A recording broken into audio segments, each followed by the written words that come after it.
Hello everyone, कैसे हो आप लोग। तो आज हम बात करने वाले हैं गूगल I/O इवेंट 2024 में आने वाले अपडेट के बारे में। 2 घंटे का टोटल यूट्यूब पे लंबा सा वीडियो है। उसको देखने के बाद मेरा इंटेंशन ये था कि as a digital marketer, as a SEO guide, हमारे लिए उसमें क्या आ रहा है। बहुत सारा तो प्रॉब्लम ही आ गई सॉल्यूशन से ज्यादा। अब यूजर को उन्होंने बहुत सारी प्रोमिसेस कर दी है कि मैं बहुत ही ज्यादा सर्च को पूरी तरह से यूनिफाइड करने वाला हूँ, कुछ ज्यादा ही AI रिलेटेड रिजल्ट को दिखाने वाले हैं। But as a SEO point of view से क्या होने वाला है, हमारे लिए क्या चैलेंजेस है, क्या ऐसा लगता है कि जिसके बारे में मैं निगेटिव हूँ एज ए बिजनेस पर्सन, और क्या लगता है as a user point of view से वो एडेड एडवांटेज होने वाला है। इस वीडियो में हम टॉप 5 पॉइंट के बारे में बात करेंगे, तो बने रहिए वीडियो के अंत तक, क्योंकि लास्ट में जो 5वां पॉइंट है सो शायद आपने मिस कर दिया, तो आपको हो सकता है कि सिर्फ और सिर्फ AI रिलेटेड कंटेंट ही देखने को मिले सर्च इंजन पे। तो शुरू करते हैं पहला अपडेट से, जो कि बहुत ही यूनिक अपडेट है। गूगल ने SGE रिजल्ट को बंद कर दिया है। जी हाँ, वो बंद हो चुका है। और SGE क्या होता है? SGE की शुरुआत पिछले साल ही हुई थी, जिसका फुल फॉर्म है सर्च जेनरेटिव एक्सपीरियंस। आज से 1 साल पहले आप देखते तो गूगल पे सर्च स्निपेट आता था, किसी वेबसाइट की highlighted most user intent satisfied करने वाले कंटेंट को हाईलाइट करके गूगल दिखाता था। सपोज करो आप टॉप 10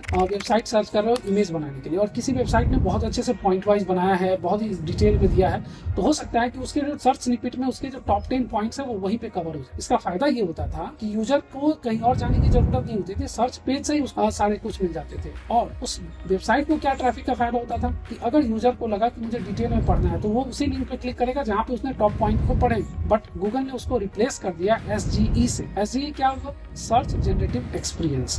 अब इसमें होता क्या है कि यूजर को हर एक सर्च के लिए AI रिलेटेड कंटेंट वहाँ पे प्रोवाइड किया जाता है गूगल के द्वारा। अगर आपने सर्च किया कि SEO क्या हो, तो आपको SEO के बारे में जो डिटेल में 5-6 लाइन में आंसर SGE के थ्रू ही मिलता था। लेकिन वो आंसर्स लोग पढ़ते हैं नहीं पढ़ते हैं, ये तो एक डिबेट की बात है, क्योंकि AI रिलेटेड कंटेंट के लिए आपको ChatGPT बेहतर आंसर देता है, तो कोई गूगल सर्च पे क्यों जाएगा। फिर भी गूगल ने उसको इम्प्लीमेंट किया, 1 साल तक रन किया है, बट शायद वो निगेटिव कनोटेशन की वजह से ही अब उसको वो खत्म कर रहे हैं। और अब AI ओवरव्यू आ रहा है, 1 स्टेप एक्स्ट्रा, यानी SGE को रिप्लेस कर रहा है AI ओवरव्यू।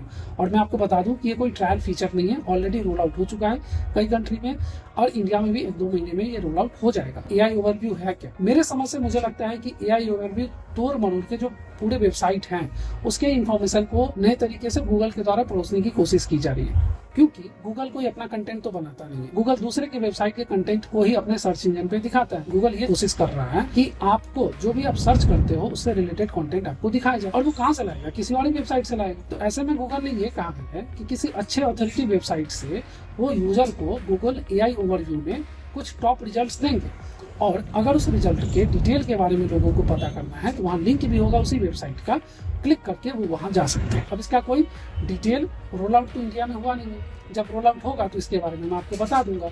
लेकिन यहाँ पे जो सबसे बड़ी बात समझने की ये है कि अगर आपको AI से सर्च इंटेंट, यानी जो आप सर्च कर रहे हो वो उसकी इंटेंट अगर आपकी सेटिस्फाई नहीं हो रही है, तो क्या लगता है आपको ChatGPT बेस्ट होगा या आपका गूगल सर्च इंजन बेस्ट होगा? ये एक बहुत बड़ा राइवलरी का क्वेश्चन है, जो शायद आने वाले समय में ही इसका आंसर मिल पाएगा। बढ़ते हैं नए अपडेट के लिए, जो कि गूगल ने I/O इवेंट 2024 में बहुत ही धूमधाम से बताया था, जो कि है कंटेंट जनरेशन में अब आप इमेज के साथ साथ वीडियो का भी यूज कर सकते हो। देखो, जब हम कंटेंट मार्केटिंग की बात करते हैं, डिजिटल मार्केटिंग की बात करते हैं, तो AI रिलेटेड कंटेंट जनरेशन बहुत ही प्राइम फैक्टर बन जाता है। रीजन क्या है कि कंटेंट का मतलब सिर्फ और सिर्फ इमेज नहीं होता है, और सिर्फ टेक्स्ट नहीं होता है, इसमें वीडियो भी आते हैं, एनालिटिकल डाटा भी आता है, और ओवरऑल कंटेंट क्यूरेशन एक बहुत बड़ा हेक्टिक टास्क है, बहुत ही बड़ा रिसोर्स लगाना पड़ता है किसी भी कंपनी को।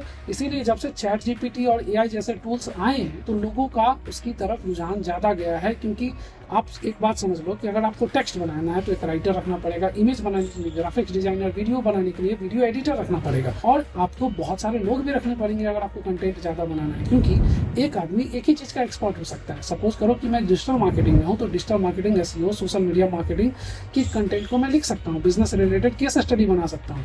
अगर मुझे हॉस्पिटल से रिलेटेड बनाना, मेडिकल से रिलेटेड कंटेंट बनाना, मैं नहीं बना पाऊंगा। लेकिन ChatGPT ये हर चीज कर सकता है, और बिना किसी सैलरी के।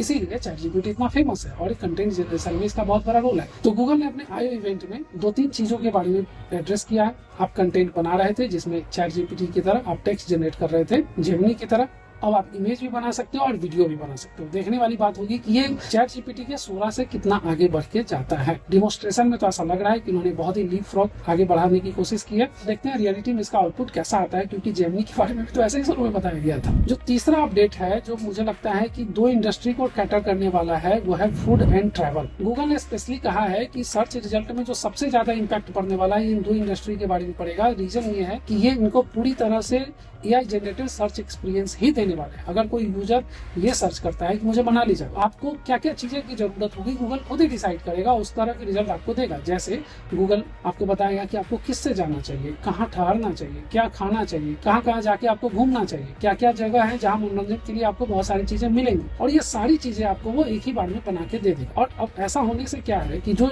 दूसरे गाइड है, जो दूसरी वेबसाइट है जो इस तरह की इन्फॉर्मेशन देती है, शायद वो फर्स्ट पेज पे ना आके सेकेंड और थर्ड पेज पे जाने वाला, और सारे का सारा जो जिम्मेवारी है वो गूगल ही आपके लिए कैटर करने वाला है। अब देखने वाली बात ये होगी कि गूगल इसको कैसे इंप्लीमेंट करता है। जैसे गूगल ने तो बहुत सारे अपडेट पहले भी लाए हैं और वो उतना अच्छा से रोल आउट हुआ नहीं, और उसको 1 साल के भीतर ही बैकआउट करना पड़ा है। जैसे कि आप गूगल बार्ड का ही एक्सपेरिमेंट ले लीजिए। चैट जीपीटी से घबरा के उन्होंने इतनी जल्दी वो टूल लॉन्च किया कि शायद वो ना करते तो इतने बड़े प्रॉब्लम में ना आते। खैर आगे बढ़ते हैं। इस अपडेट के बारे में मैं आपको बता दूं कि मुझे लगता है यूजर पॉइंट ऑफ व्यू से ये एक अच्छा अपडेट होगा, क्योंकि कभी कभी हमें खुद ही नहीं मालूम होता है कि हमें गूगल पे क्या क्या सर्च करना चाहिए। और ये एक वाजिब क्वेश्चन भी है कि जैसे अगर मान लो मुझे मनाली जाना है तो मुझे क्या क्या जगह घूमना है, क्या क्या खाना चाहिए, ये हर बार मेरे माइंड में नहीं आएगा और मैं नहीं सर्च कर पाऊंगा। और जब हमें एक जगह मिलता है तो as a user point of view से हमारे लिए अच्छा है। बुरा ये होगा कि जो ट्रिप एडवाइजर जैसे साइट है जो एडवाइस करते हैं और इस तरह के हजारों साइट है, उनकी रैंकिंग ड्रॉप होगी, नीचे जाएंगी, ट्रैफिक जो है सो कंट्रोल होगा। अब यहाँ पे एक चीज ये हो सकती है कि क्या वो रेफरेंस लिंक देंगे। अगर गूगल रेफरेंस लिंक देता है तो हो सकता है कि ट्रैफिक का उतना बड़ा ड्रॉप इन सारी कंपनियों को देखने को नहीं मिलेगा। अब मुझे सारा डाउट हो रहा है कि AI का एल्गोरिदम इस पे वर्क कैसे करेगा जब रोल आउट होगा, तो इसके बारे में मैं डिटेल्ड वीडियो आपके लिए लेके आने वाला हूँ। जो चौथा अपडेट है काफी रिवोल्यूशनरी अपडेट है, क्योंकि मुझे लगता है कि गूगल ने सर्च को एक नए लेवल पे ही लेके चला गया। और वाकई में मुझे इसके बारे में बहुत अच्छा लगा कि यूजर को अब इतना आसान है कि आप क्या करोगे कि सिंपल किसी पर्टिकुलर जगह को अगर आप सर्कल करते हो तो उसके बारे में ऑटोमेटिक गूगल सर्च करके आपको बता देगा। गूगल ने लेंस के थ्रू, लेंस से कहीं आगे बढ़ के इन चीजों को प्रोड्यूस किया है, जहाँ पे आप किसी भी एलिमेंट को आसानी से डिटेक्ट कर सकते हो, उसके बारे में जानकारी प्राप्त कर सकते हो। और ट्रूली ये एक ऐसा फीचर है जो लोगों को डे टू डे लाइफ में बहुत ही ज्यादा हेल्प करने वाला है। गूगल लेंस का अगर आप यूज करते होंगे तो आपको पता होगा कितना यूजफुल फीचर्स था, और ये उससे कहीं ज्यादा बढ़ के है। मुझे लगता है जब से ये रोल आउट होगा लोगों को इनके बारे में हैबिचुअल होने की संभावना ज्यादा है। तो आउट ऑफ दिस 4 मुझे लगता है ये one of the best update है गूगल के द्वारा। आने वाले समय में इसके बारे में डिटेल ट्यूटोरियल भी लेके आने वाला हूँ। जो 5वां अपडेट है इन सारे अपडेट से थोड़ा सा हटके है, थोड़ा बैक ट्रैक जाने की कोशिश है, क्योंकि गूगल को भी लग रहा है कि मैं इतनी ज्यादा चीजें इंक्लूड कर रहा हूँ सर्च रिजल्ट में, इतनी AI से रिलेटेड चीजें सर्च रिजल्ट पे आ रही हैं कि हो सकता है बहुत सारे यूजर हमारे रिजल्ट को छोड़ के चैट जीपीटी पे जाके सर्च करने लगे, क्योंकि वो भी तो उतने सारे इन्फॉर्मेशन दे ही रहा है ना। और आने वाले में वो भी सर्च इंजन लॉन्च करेगा ही, तो फिर क्यों आएगा कोई गूगल पे। तो गूगल ने उसके लिए एक बहुत ही अच्छा ऑप्शन ये दिया है कि आप गूगल पे एक प्रॉम्प्ट आएगा जहाँ पे आप वेब सेलेक्ट कर सकते हो। जैसे सपोज करो आप कुछ सर्च करते हो तो ऑल सर्च आता है, न्यूज आता है, इमेज आता है, मैप आता है। उसी तरीके से अब आपका वेब का ऑप्शन है, आप वेब के ऑप्शन पे सेलेक्ट करते हो तो कुछ चीजें हट जाएंगी। जैसे AI जनरेटेड कंटेंट वहाँ नहीं आएगा, जो मैंने आपको बताया था गूगल AI ओवरव्यू जो आता था वो यहाँ पे नहीं आएगा। यानी कंप्लीट वो जो 10 रिजल्ट आते थे टॉप पेजेस पे, जिसमें 4 आपको ऐड दिखेंगे और बाकी के 6 आप ऑर्गेनिक रैंकिंग दिखती थी हर पेज की, वो आपको देखने को मिलेगी। यानी ट्रेडिशनल वो 2020, 21, 22 में जो आपका रिजल्ट मिलता था वो आपको शायद देखने को मिले। मैं श्योर नहीं हूँ कि वहाँ गूगल सर्च स्निपेट काम करेगा कि नहीं। अगर वो यहाँ काम करता है तो मेरे हिसाब से एक अच्छा है, क्योंकि उन सारे यूजर को जो थोड़ा सा डिमोटिवेटेड हो गए थे कि इतना अच्छा से कंटेंट क्रिएट करने के बाद गूगल ने सर्च स्निपेट को हटा दिया और उसकी वजह से उनको बहुत बड़ा ट्रैफिक का लॉस हुआ है, तो शायद यूजर को भी ये पसंद आता है कि किसी और अच्छे वेबसाइट के अच्छे कंटेंट टॉप पे ही मिल जाए, तो मुझे ज्यादा कहीं जाने की जरूरत नहीं पड़ेगी। तो अगर सर्च स्निपेट दिखता है तो this will be the added on the top, और मुझे काफी पसंद आया। 2 घंटे के वीडियो को देखने के बाद जो digital marketing point of view से मुझे जो टॉप 5 अपडेट लगे मैंने यहाँ इंक्लूड किया, तो मैंने कुछ अगर मिस किया तो आप कमेंट में मुझे बताइए। अगर आपको लगता है कि इसके अलावा कुछ और थॉट है, आपके विचार जो मेरे से थोड़े से अलग हैं, आप हमें कमेंट में जरूर बताएंगे। हम लोग उस पर एक अलग वीडियो भी कर सकते हैं, एंड आपके कमेंट का मैं जरूर रिप्लाई करूंगा अगर मुझे वो थॉटफुल लगा तो। इसके अलावा आपको AI एंड चैट जीपीटी से रिलेटेड कोई भी अपडेट देखना है तो मैं लगातार वीडियो बनाता हूँ। आप यहाँ पे प्लेलिस्ट दिया है, आप उसमें जाके देख सकते हैं। हम मिलते हैं आपको वहीं पे, तब तक के लिए इस वीडियो में बाय बाय।